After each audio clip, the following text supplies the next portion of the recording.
Know your reformers. Martin Luther was a German monk and professor who was plagued with doubt about his salvation. When he finally read the Bible for himself, he rediscovered the doctrine of justification by grace through faith. His bold witness for biblical truth was the spark that ignited the Protestant Reformation. This is Wretched Radio with Todd Friel. Joey, why did you play that opener? Because now we're just going to have to sit here and wait until Tony stops weeping. This is Wretched Radio. Hey. Kind of perked up your ears on the Martin Luther thing, eh? You only missed it by a little bit. Have you been to Germany yet, Mr. Verkenis? You should go. Just don't go to Wittenberg. I'm warning you, it's not the thing that you're desiring. Oh, so do I. Yeah, I bet you do. Yeah, one train heads east, the other one heads west. That's the difference between Wittenberg and Wittenberg. Hey, speaking of the Reformation, it's coming up, lickety-split, don't you know? And there's going to be a couple of things that you may be interested in. Number one, we're going to spend a lot of time on Wretched TV and maybe here on the radio program. Oh, this is so cool. Steve Lawson's presentation on the Marian martyrs. Oh, man. It is so outstanding. There's a lot of unsung heroes of the Protestant Reformation, 280-some Marian martyrs slain in nasty ways by Roman Catholic Bloody Mary.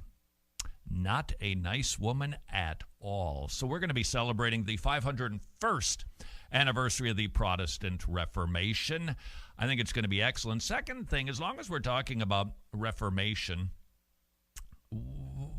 maybe, just maybe, I don't know where you stand on the whole Halloween business, that you think it's Satan's holiday, you think that it's just fine. Regardless, if the kids come to your door this year, they're going to come. How's about giving them the gospel? It's as cheap as we can do this. Don't stub your toe. It's got a cartoon on the front of it. It's a guy holding his big toe that looks like it got beaten. The kids are going to look at it and go, oh, cool, a cartoon book. And it is a thorough law and gospel presentation. They're going to bring it home. If you could pass them out, that would... Okay, you talk about redeeming the holiday, if such a thing were possible. At least that's taking advantage of it. You don't even need to go out. They come to you. Trick or treat. Give them the best treat there is, the gospel. Wretched.org/tow, wretched.org/tow. And by the way, you might want to do it while it's still legal, because I wouldn't be shocked if the government starts regulations of what we can hand out to the kids and what we can't. I'm not kidding. If we don't think this government is going to impose rules, here's kind of a case in point. Children forced to write gay love letter in England. And there's a video of this. It's a class at Bewsey, B-E-W-S-E-Y. Sorry if I'm saying that wrongly.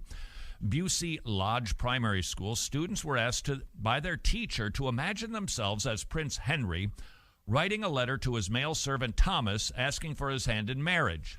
Wonder how Henry feels about that. The teacher told the BBC the children are, quote, going to go out into the world and find this diversity around them, and they'll find that at a young age as well. And the more they can be accepting, worldview indoctrination statement, you're not going to face it further on, because the children will be accepting now and will be accepting the diversity around them. Ill-defined terms. It's easier to indoctrinate when they're younger. But it's just so ill-defined. What are you talking about? If you're talking, they conflate things all the time. See, I think this was a story from yesterday. The conflation of things. It was from that Scotland. The police putting up signs, "Dear bigots, don't be hateful. Bigots, homophobes. Be loving like us." Yours truly, the Scottish police. And inside of that poster, these are posters printed by the government of Scotland telling people to watch their mouths or we will arrest you.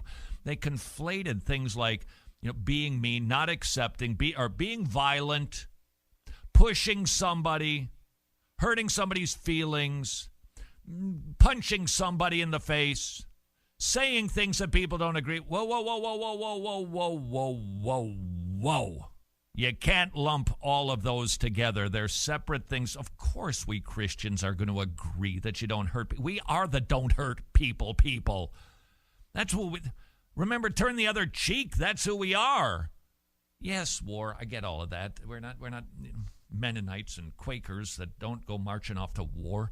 But we don't hurt people. Nobody is for that. But being able to say something that supposedly triggers somebody, you talk about an unmanageable principle. Hate speech that triggers somebody. So any sort of aggressive speech that makes somebody feel bad, we better all zip it forever. Because these days, because accusations stick, whether there's truth behind them or not, all somebody needs to do is say, you know what you just said? It triggered me. Uh-oh, hate speech. You're done. It's just unmanageable. It's just not, you can't organize this system.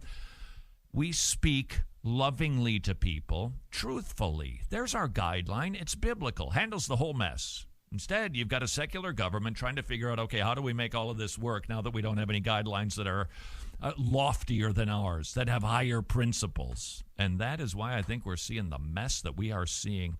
By the way, as an aside, speaking of the accusation business, I'm starting to see some more articles of something that I talked about just a little bit because I realize the sensitivity of this, which is precisely my point. This one author was saying, I didn't like the phrasing, but we've got to stop believing women. Okay, I'm just telling you what the article said. Stop believing women. Instead, it's innocent till proven guilty. Okay, I get the point. I don't think it was phrased well. These days, everybody's saying we've got to believe women. I think that's sloppy language. I think we've got to take women seriously. That's what we do. And then investigate. That's the process. So again, I think it's just sloppy language. We don't want to be jerks about this. I think that's part of the problem with this whole Kavanaugh business is that everybody's seeing it and going, oh, people sound mean because you're defending the guy and it means you don't care about the women. So I think we need to be mindful about that, be sensitive about that, but I don't think that we should be saying we believe you any more than if let's just say a woman said, I believe that this fellow did this to me. She's making an accusation. And you responded by saying, well, I believe the man. But? Well, wait a second, I just told you. Exactly. We don't believe him. We don't believe her. We take it very seriously, and then we get to work figuring it out as best we can. 1-877-282-BEEP. My children's Christian school, private school, is partnering up with the local Catholic school for nothing really beyond sports teams, cheerleading, things like that, due to numbers of children that are lacking in those particular areas of school. Really, I'm looking for a gospel-based, loving yet stern way to address this issue with the powers that be on both sides. Let me try to get to that, but first, let me begin with what I think is making this a difficult issue, and that is the belief of the necessity of sports. We've all got this. We all have pre-understandings about issues, and I think there's a precept built into this one, and that is kids have got to play sports. Kids have got to be in organized sporting teams. No, actually, they don't. So let's start there. Sports teams, do they have value if done rightly, if done Christianly? Absolutely. Teamwork, not receiving the glory for yourself, thanking team members, being generous, giving away all of those things can be learned. Good sportsmanship, very fine stuff, but it's not necessary. Organized sports, relatively recent invention for schools, so it's not something that has to happen. So I want to start there. Then I want to take a look at the issue of ecumenism. What does the Bible say about this? I believe the general principle, again, this is not the direct principle, but the general principle from 2 Jude 9, 8 and 9, I believe, is that you don't do anything that would give the appearance of partnering with false teaching. Don't do anything. Don't let them in. Don't do events. Don't get on a platform, even if it's for something good like the life issue. Don't give people the impression that you're saying, yeah, I agree with these people. So now the question is, knowing that sports are not a necessity mandated by the Bible or anything else for that matter, except the government more and more. What do we do with the ecumenism? Does this commit that sin? Are you crossing the line by having your Christian, let's say evangelical school, somehow in cahoots, whatever that looks like? Is it giving people the impression, oh, look they believe basically the same thing? If that's the case, then absolutely not. And if I had to say where I would stand without being in the situation, that's the side that I would fall on. Lately, I've been having some issues with doubt. It's not that I doubt God's word, it's that I doubt that I believe it. And it's If I'm not mistaken, did we hear that last week? Or is this just another person that's doubting? Let me just say this.